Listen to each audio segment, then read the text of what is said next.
एक चीज़ ख्याल रखना, जो आपके पास गैस की जो मालिक्यूल है उसका जो कंडक्टिविटी है वो कंडक्टर है या नॉन कंडक्टर है, वो 3 चीज़ों पे डिपेंड करती हैं। सबसे पहले ये जो बैटरी है इसके वोल्टेज पे डिपेंड करती है। दूसरे ये जो आपकी गैस के मालिक्यूल का जो प्रेशर है उस पे डिपेंड करता है। और तीसरा चीज टाइप ऑफ गैस मालिक्यूल, वो गैस का जो मालिक्यूल वो कौन सा मालिक्यूल है, वो कौन सा गैस है, वो इल्हम है, क्रिप्टोन है, नियोन है, आर्गोन है, कौन सा गैस का मालिक्यूल है। तो गैस के मालिक्यूल को आप कंडक्टर बना सकते हैं एट हाई वोल्टेज पे, लो प्रेशर पे, और वो गैस के मालिक्यूल जिस अस्सलाम वालेकुम स्टूडेंट, उम्मीद है कि आप खैर वाफियत से होंगे। स्टूडेंट, तो हमने फर्स्ट ईयर का सेकंड चैप्टर स्टार्ट किया हुआ था एटॉमिक स्ट्रक्चर, और जो पहला एटॉमिक स्ट्रक्चर है उसको तो हमने पहले लेक्चर में डिटेल से पढ़ा था कि एटम का स्ट्रक्चर कैसा होता है। और दूसरे लेक्चर में हमने एटम के अंदर जो पाए जाने वाली जो सब एटॉमिक पार्टिकल्स है उसके बारे में हमने पूरा डिटेल से पढ़ा था। आज तीसरा लेक्चर है वो है डिस्चार्ज ट्यूब। डिस्चार्ज ट्यूब वैसे तो एफएससी की बुक में बहुत कम लाइनों में दिया है, लेकिन यह है बहुत इम्पोर्टेंट, क्योंकि आगे आने वाली जो इलेक्ट्रॉन, प्रोटॉन और जो एक्स रे की जो डिस्कवरी है वो इस ट्यूब के थ्रू होती है। तो इस वजह से इस ट्यूब को समझना, इसको डिटेल समझना बहुत लाजमी है। तो इस लेक्चर की तरफ जाते हैं। लेक्चर हमारा है डिस्चार्ज ट्यूब, या इसका दूसरा नाम है या विलियम क्रॉक्स ट्यूब्स। अब डिस्चार्ज ट्यूब को विलियम क्रॉक्स ट्यूब क्यों कहते हैं? क्योंकि डिस्चार्ज ट्यूब को डिस्कवर किया था विलियम क्रॉक्स ने। विलियम क्रॉक्स ने डिस्कवर किया था कब? 1879 में। 1879 में ये जो डिस्चार्ज ट्यूब है ये विलियम क्रॉक्स ने डिस्कवर किया था, इस वजह से इसको विलियम क्रॉक्स ट्यूब भी कहते हैं।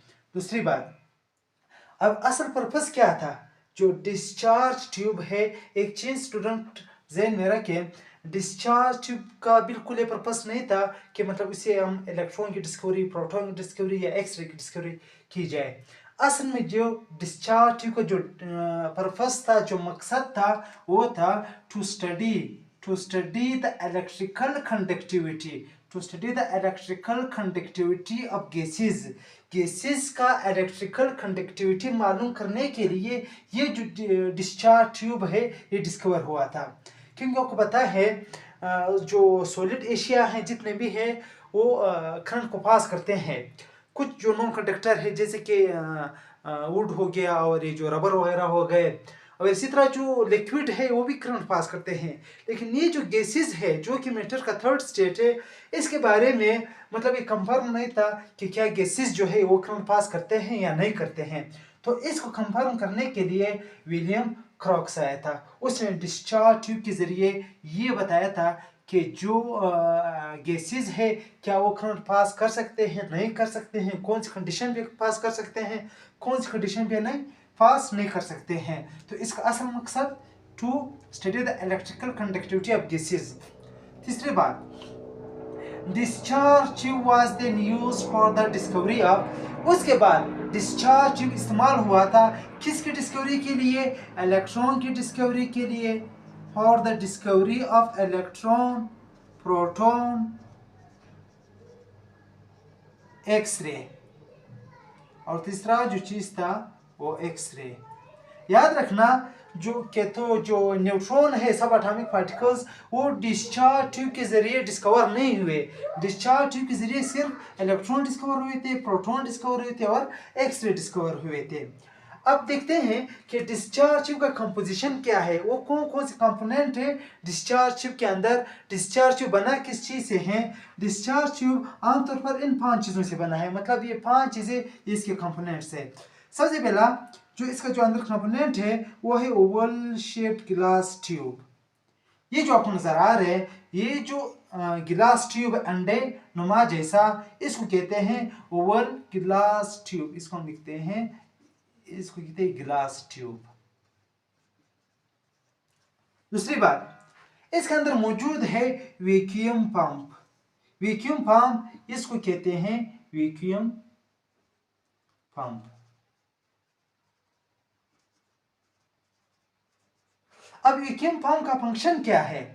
वैक्यूम पंप का फंक्शन है कि इस गिलास ट्यूब से हवा को निकाल देना या वहां पे हवा को बढ़ा देना। मतलब आसान लफ्जों में to adjust the air pressure, to adjust the pressure of gases, to adjust the pressure of gas. मतलब ये के अंदर जो गैस का जो हमने जो प्रेशर को एडजस्ट करना है उसके लिए हम वैक्यूम पंप इस्तेमाल करते हैं। तीसरे नंबर पे टू इलेक्ट्रोड्स। इलेक्ट्रोड्स इलेक्ट्रोड्स एक ये हैं और एक ये हैं, ये दो इलेक्ट्रोड इस्तेमाल होते हैं डिस्चार्ज ट्यूब के अंदर, इसको हम कहते हैं इलेक्ट्रोड्स।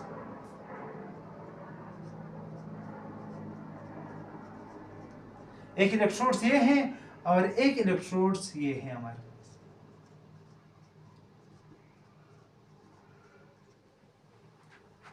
अब इलेक्ट्रोड्स है क्या? इलेक्ट्रोड्स इसको अगर हम बहुत मैं आसान लफ्जों में बता दूं, ये एक मेटेलिक प्लेट है। हर वो चीज जो करंट पास करता हो वो आपके पास इलेक्ट्रोड है। हर वो चीज जो करंट पास करता हो क्या है? इलेक्ट्रोड है। मतलब ये जो इलेक्ट्रोड है ये सिंपल क्या है? एक लोहे का पीस है, एक लोहे का टुकड़ा है जो करंट पास करता हो, उसको हम क्या कहते हैं? इलेक्ट्रोड्स कहते हैं। और ये डिस्चार्ज के अंदर दो इस्तेमाल होते हैं। उसके बाद चौथे नंबर पे हाई वोल्टेज बैटरी। यहाँ पे इस डिस्चार्ज ट्यूब के अंदर हम हाई वोल्टेज बैटरी इस्तेमाल करते हैं। वो बैटरी जिसका वोल्टेज बहुत ज्यादा हो, जिसका वोल्टेज 5 kV से लेकर 10 kV, मतलब 5000 वोल्ट से लेकर 10,000 वोल्ट तक इसका क्या होता है? वोल्टेज। पांचवें नंबर पे ये जो आपके पास ट्यूब है, डिस्चार्ज ट्यूब, इसके अंदर कुछ गैसेस भी होते हैं, इसके अंदर गैसेस भी होती हैं इस तरह। और इन गैसेस का जो प्रेशर है जो वो है 1 atm। 1 atm, 1 atm, एटीएम आपको पता है ये क्या है? ये प्रेशर का यूनिट है। तो इसके अंदर जो गैस का जो प्रेशर है वो 1 atm है, सॉरी एटीपी नहीं, एटीएम है। अब ये गैस ये कोई भी गैस हो सकता है। आमतौर पर ये नोबल केसेस होते हैं। और नोबल केसेस हम क्यों लेते हैं उसके पीछे एक रीजन है, लास्ट में पढ़ेंगे।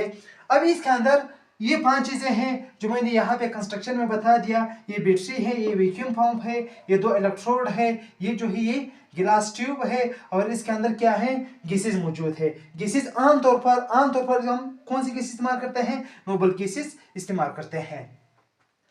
अब यहाँ पे ये जो आपके पास जो इलेक्ट्रोड है, इसको पहले इस बैटरी को समझें। इस बैटरी के 2 टर्मिनल है, एक है पॉजिटिव टर्मिनल और दूसरा है नेगेटिव टर्मिनल, जिसको हम आम लैंग्वेज में, लोकल लैंग्वेज में हम इसको कहते हैं ठंडा तार, और ये जो नेगेटिव टर्मिनल इसको हम गर्म तार कहते हैं।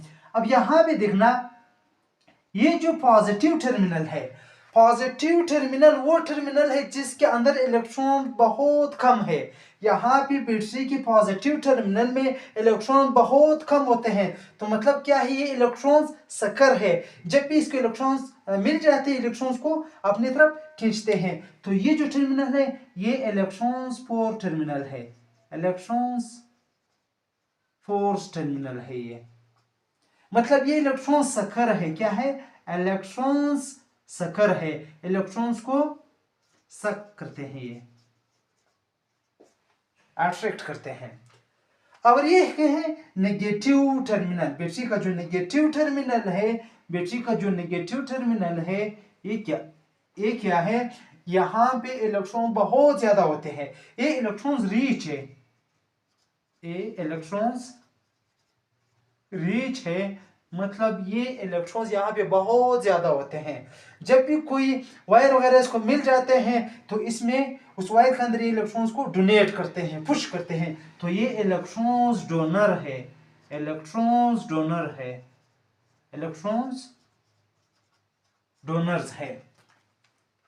अब मैं क्या करता हूं, इस बैटरी के साथ ये जो मेरे पास जो इलेक्ट्रोड है, जो एक पतरी है, जो एक स्टील का पतरी है जो करंट पास करता है, इसको मैं अटैच करता हूं बैटरी का जो नेगेटिव टर्मिनल है, बैटरी का जो नेगेटिव टर्मिनल है, इसके साथ मैं क्या करता हूं, इसको अटैच कर देता हूं।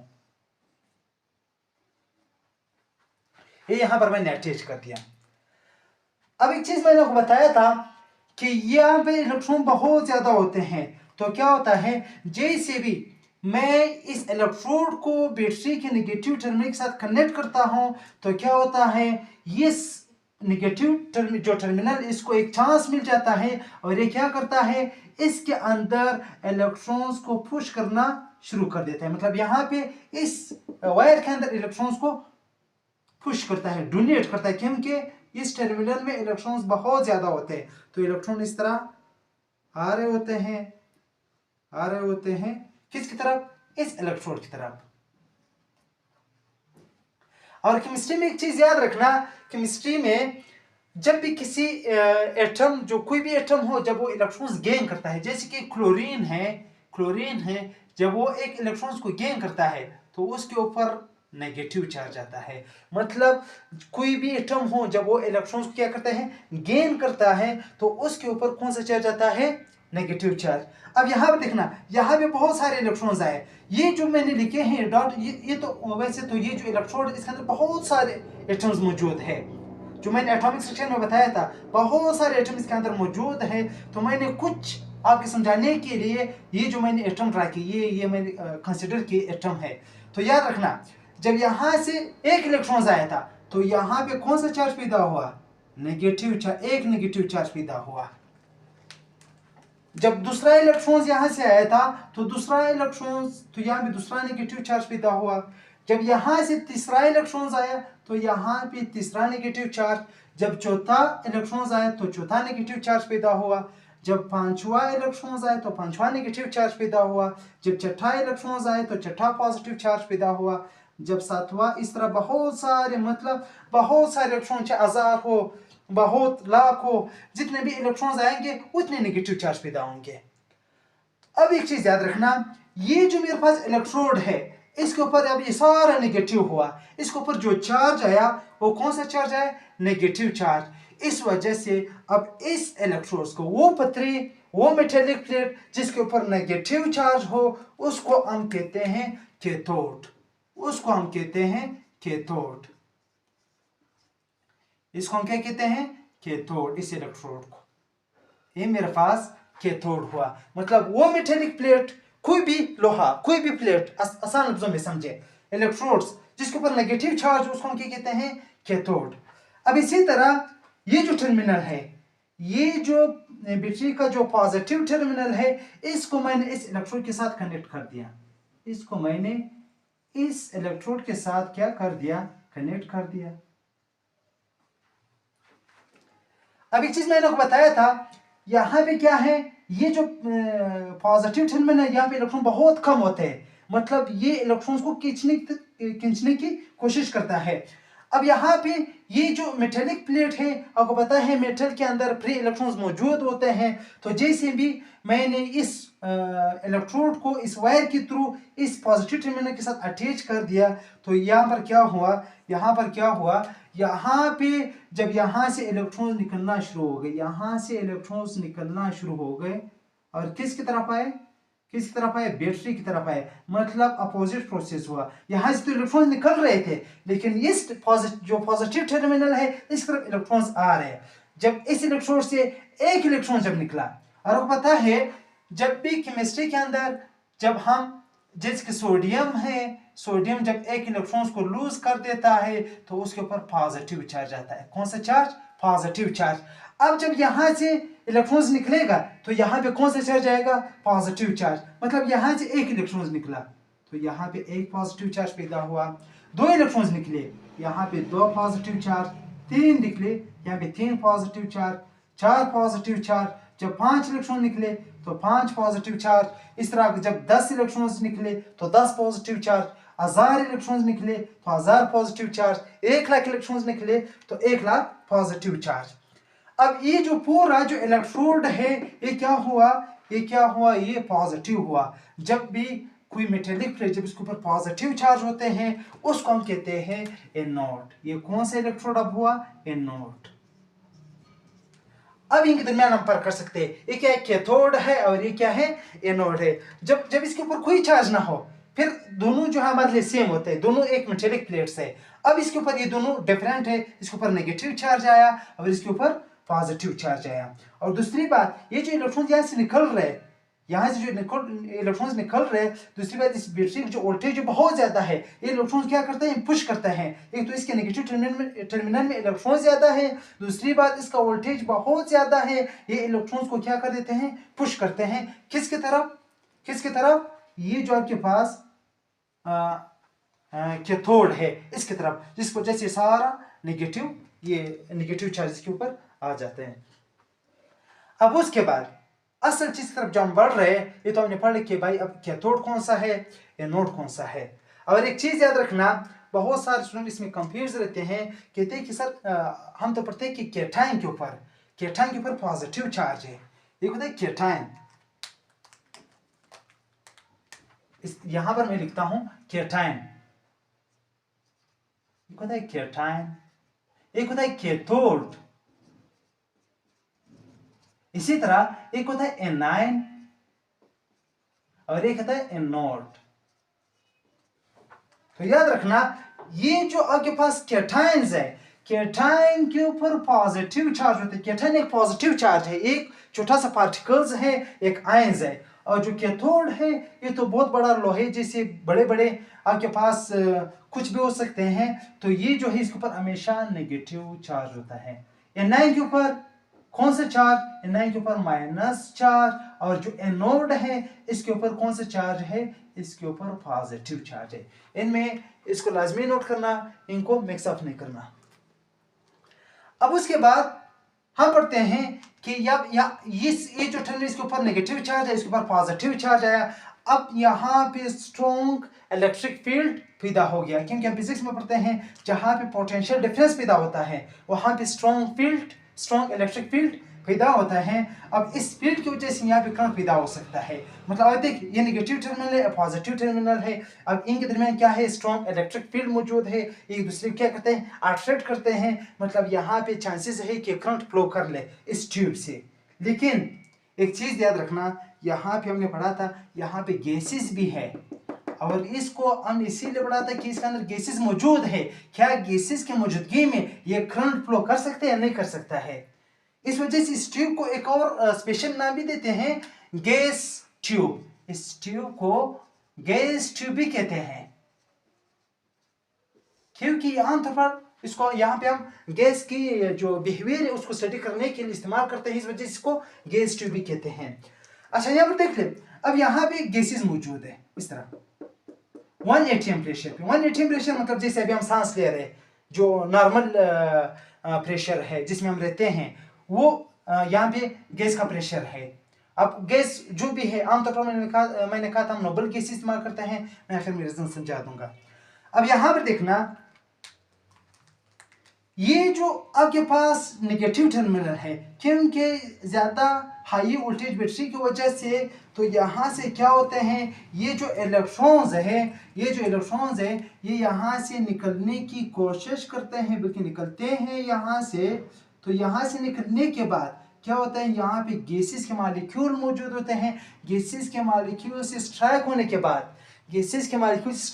बाद ये गैसेस को क्या कर देते हैं, आयनाइज कर देते हैं। यहाँ पे खुद रुक जाते हैं इलेक्ट्रॉन्स, और गैस को क्या कर देते हैं, आयनाइज कर देते हैं। इसी तरह यहाँ से इलेक्ट्रॉन्स निकल रहे, इसने इस गैस के मॉलिक्यूल को आयनाइज कर दिया, उससे मतलब इलेक्ट्रॉन्स को निकाल दिया। कोई गैस आयनाइज कैसे हो सकती है, जब उसके शेल से, किसी भी शेल से जब इलेक्ट्रॉन्स निकलता है। इसी तरह यहाँ से इलेक्ट्रॉन्स निकल रहे, ये इस गैस के मॉलिक्यूल के साथ स्ट्राइक हुआ, तो यहाँ पर क्या हुआ, ये इलेक्ट्रॉन, इसकी एनर्जी खत्म हो गई, खुद रुक गया, उस गैस जो मॉलिक्यूल्स को आयनाइज कर दिया, मतलब उसको उससे इलेक्ट्रॉन्स को निकाल दिया। यहाँ पे इस तरह बहुत सारे इलेक्ट्रॉन्स निकलते हैं। इस तरह ये क्या करते हैं, इन जो गैस के मॉलिक्यूल्स को आयनाइज कर देते हैं, मतलब उससे उस गैस मॉलिक्यूल से इलेक्ट्रॉन्स को निकाल देते हैं, उसको पॉजिटिव आयंस में कन्वर्ट कर देते हैं। अब ये जो गैसेस की वजह से ये जो आपके पास जो इलेक्ट्रॉन्स है ये यहाँ तक नहीं पहुंच सकते हैं। जब तक इलेक्ट्रॉन्स यहाँ से यहाँ तक नहीं आएंगे तो आपके पास मतलब करंट फ्लो नहीं कर रहा है। तो यहाँ पर मतलब आपने देखा कि कोई करंट इसके अंदर मौजूद नहीं था, हालांकि ऐसे इलेक्ट्रॉन्स निकल रहे थे। इसका मकसद ये था कि आपके पास एक खास प्रेशर पे, गैस के मॉलिक्यूल के खास प्रेशर पे जो आपके पास जो करंट है वो पास नहीं हो सकते, क्योंकि गैस मॉलिक्यूल जो है वो इस जो इलेक्ट्रॉन्स को रोक रहे हैं, मतलब उसको खुद को आयनाइज करके इसकी जो इलेक्ट्रॉन्स को एनर्जी को कम करके अब ये जो इलेक्ट्रॉन्स यहाँ से जो निकल रहे यहाँ तक नहीं पहुंचते हैं। तो हमने ये कंक्लूजन लिखा कि आपके पास जो गैस के जो करंट है, जो गैस का मॉलिक्यूल है, जो गैस है वो नॉन कंडक्टर है, लेकिन कुछ कंडीशन है। अब सबसे पहले ये समझे कि हम नोबल केसेस यहाँ पे क्यों इस्तेमाल करते हैं। आमतौर पर नोबल केसेस, वैसे दूसरे केस भी इस्तेमाल कर सकते हैं, आमतौर पर हम कौन से केसेस इस्तेमाल करते हैं, नोबल केसेस। क्योंकि नोबल केसेस पहला रीजन ये है कि नोबल केसेस जो क्या है, केमिकली इनर्ट है, इस वजह से केमिकली इनर्ट है। दूसरी बात, केमिकली इनर्ट क्या मतलब, ये जो आयन बना या आपके पास ये जो आपके पास गैस का जो नोबल गैस का जो आयन बना, क्योंकि नोबल गैसेस वो इनर्ट होते हैं, तो क्या होता है ये इस जो डिस्चार्ज ट्यूब का जो गिलास वाल है इनसे रिएक्शन नहीं करते हैं। इस वजह से अब अगर आप दूसरा कोई गैस इस्तेमाल करोगे वो रिएक्टिव होगा, वो इस जो ट्यूब है गिलास ट्यूब इससे रिएक्शन करके ये जो गैस के मॉलिक्यूल जो आयन वो खुद भी ख़त्म हो जाते हैं, और ये जो गिलास ट्यूब है ये भी टाइम के साथ ख़त्म हो जाते हैं। इस वजह से हम क्या इस्तेमाल करते हैं, नोबल गैसेस। दूसरा रीज़न इसलिए इस्तेमाल करते हैं क्योंकि इसकी लो आयनाइजेशन पोटेंशियल, इनकी आयनाइजेशन लो आयनाइजेशन पोटेंशियल, इनकी जो आयनाइजेशन पोटेंशियल है वो क्या है, कम है। मतलब इनकी जो आयनाइजेशन एनर्जी है, आयनाइजेशन पोटेंशियल है वो क्या, कम है। क्योंकि नोबल केसेस आपको पता है वो स्टेबल केसेस है, उनके जो इलेक्ट्रॉनिक कॉन्फ़िगरेशन है, जो एटॉमिक मोशन में जो 8 इलेक्ट्रॉन पूरे हैं, तो स्टेबल होने की वजह से जो आपके पास न्यूक्लियस और एटॉमिक मोशन के दरमियान जो अट्रैक्शन नहीं है, इस वजह से यहाँ पे ये जो इलेक्ट्रॉन यहाँ से जो निकल रहे वो आसानी से यहाँ से इलेक्ट्रॉन्स को निकाल सकते, मतलब इसको आयनाइज कर सकते हैं। तीसरी बात ये क्या है, एनवायरमेंटल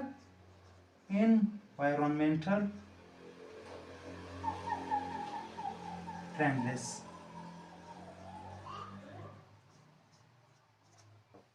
मतलब ये एनवायरमेंटल फ्रेंडलेस मतलब ये हमारे माहौल को नुकसान नहीं पहुंचाते हैं, क्योंकि ये इनर्ट है, हर चीज के साथ रिएक्शन नहीं करते हैं।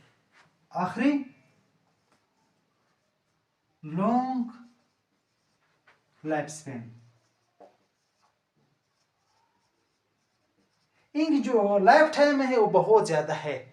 इस वजह से क्योंकि अब देखिए अगर इसने यहाँ पे रिएक्शन कर दिया गिलास ट्यूब के साथ तो क्या होगा, ये भी टाइम के साथ खत्म हो जाएगा, लेकिन ये क्या ये आसानी से खत्म नहीं होते क्योंकि ये क्या है, कम रिएक्टिव है, रिएक्शन नहीं करते। इस वजह से इनका जो लाइफ टाइम है वो क्या है, ज्यादा है। इन वजूहात की बुनियाद पर हम क्या करते हैं, डिस्चार्ज ट्यूब के अंदर आमतौर पर कौन से गैस इस्तेमाल करते हैं, नोबल गैसेस इस्तेमाल करते हैं। अब हमने कंक्लूजन तो ये निकाला, हमने ये निकाला कि जो गैसेस है वो क्या है, नॉन कंडक्टर है। गैसेस क्या है, नॉन कंडक्टर है। गैसेस नॉन कंडक्टर मतलब ये करंट को पास नहीं कर सकते, नॉन कंडक्टर है। 8 लेकिन कंडीशन यहाँ पे जो कंडीशन, कौन सी कंडीशन है जिस पे जो गैसेस है वो नॉन कंडक्टर है। वैसे इसको मैं हम कंडक्टर पे बना सकते हैं। कैसे, अगर मैं इस बैटरी का वोल्टेज और बढ़ा दूं, जब मैं बैटरी का वोल्टेज और बढ़ा दूंगा तो यहाँ से जो इलेक्ट्रॉन्स है वो और स्पीड के साथ यहाँ से निकलेंगे, तो यहाँ से इस गैस को आयनाइज करके के बावजूद यहाँ पर पहुंच सकते हैं। एक मतलब, दूसरी यहाँ पे मैं गैस का प्रेशर कम करके, यहाँ पे जो गैस के मॉलिक्यूल है इसका प्रेशर मैं कम कर दूं, तब भी ये जो इलेक्ट्रॉन ये यहाँ से निकल सकते हैं, यहाँ तक पहुंच सकते हैं, मतलब इससे भी करंट का फ्लो हो सकता है। और दूसरी बात, ये टाइप ऑफ गैस के मॉलिक्यूल पे भी बहुत डिपेंड करता है। तो यहाँ में गैसेस नॉन कंडक्टर 8 किस चीज पे, 8 लो वोल्टेज। अगर बैटरी का वोल्टेज कम होगा तो गैसेस क्या होगा, नॉन कंडक्टर होगा। दूसरी बात, हाई प्रेशर, हाई प्रेशर, अगर यहाँ भी गैस के मॉलिक्यूल का प्रेशर ज्यादा होगा, मतलब 1 atm या उससे ज्यादा होगा, तो फिर क्या है, फिर भी गैसेस क्या है, नॉन कंडक्टर है। और तीसरी बात, ये टाइप ऑफ गैस के मॉलिक्यूल पे डिपेंड करता है। अगर उस गैस मॉलिक्यूल का आयनाइजेशन पोटेंशियल ज्यादा है, तब भी क्या है, गैसेस क्या है, नॉन कंडक्टर है। हाई आयनाइजेशन पोटेंशियल, मतलब ये जो गैस हम इस्तेमाल कर रहे हैं, अगर उसका आयनाइजेशन पोटेंशियल ज्यादा था, उसका जो आयनाइजेशन एनर्जी है, ये जो गैस की जो मॉलिक्यूल अगर वो ज्यादा था, तब भी वो क्या है, नॉन कंडक्टर है। अब इसका उलट, इसको हम कंडक्टर बना सकते हैं। कैसे? एट हाई वोल्टेज, यहाँ पे लो वोल्टेज है, जब कंडक्टर बनेगा तो ये गैसेस तो क्या होगा, ये लो से हाई वोल्टेज होगा। ये जो हाई प्रेशर से गैस का molecule low pressure, high high ionization potential, अगर उसको हम कंडक्टर बना देंगे तो क्या होगा, लो आयनाइजेशन पोटेंशियल। तो ये था आज का लेक्चर, उम्मीद है कि आपको समझ आया होगा। तो इंशाल्लाह नेक्स्ट लेक्चर के लिए मिलते हैं। अल्लाह हाफिज़।